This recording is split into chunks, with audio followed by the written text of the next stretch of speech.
Il ne vous a pas échappé par ailleurs qu'un certain nombre de parlementaires, 36 parlementaires du Grand Ouest, à l'initiative de notre collègue Yves Daniel, ont souhaité exprimer la semaine dernière par un communiqué leur attachement au projet, mais aussi leur refus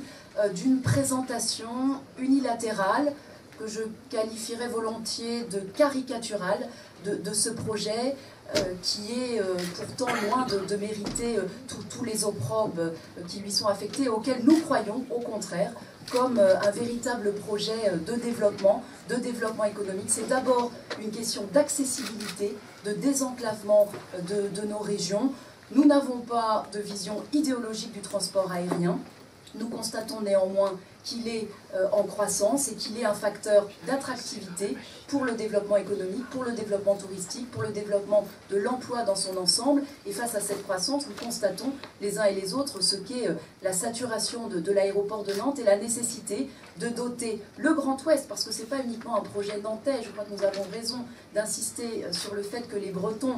dans leur intégralité, sont aussi attachés, et les élus bretons que nous sommes, au développement de ce projet qui va conférer une accessibilité qui n'est pas non plus opposable au fer, parce qu'on entend un certain nombre de raisonnements sur l'aérien versus le rail. Je crois qu'au contraire, le schéma de développement que nous voulons promouvoir est bien celui de la complémentarité entre ce grand aéroport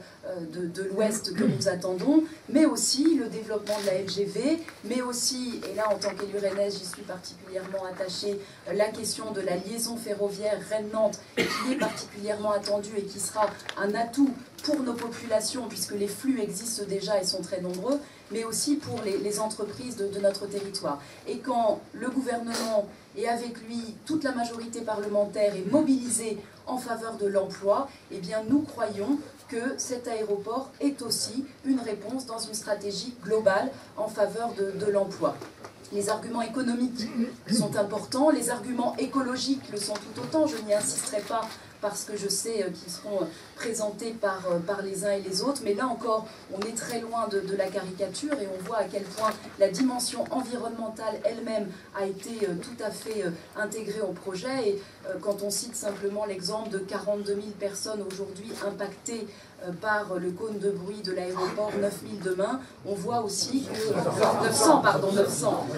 on voit que cette protection des populations, l'urbanisation, la densification que ça permettra est aussi une réponse en matière environnementale. Et puis, comme Yannick Vaugrenard, je veux insister sur la question démocratique,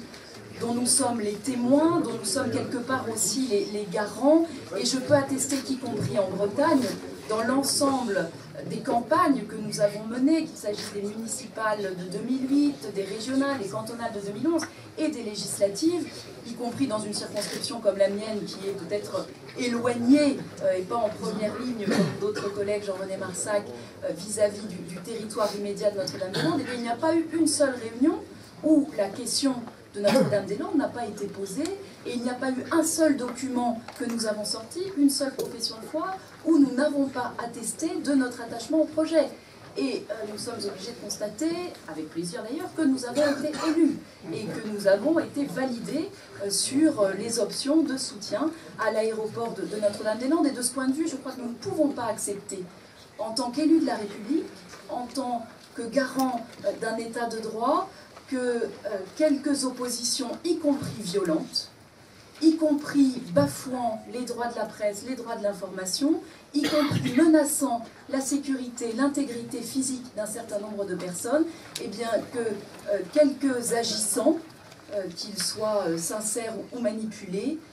puissent s'opposer à une décision démocratique, puissent s'opposer à l'état de droit dans la République à laquelle nous sommes attachés. C'est pour ça que nous tenions, avec l'ensemble des collègues députés, toutes sensibilités confondues d'ailleurs, à affirmer notre soutien à ce projet.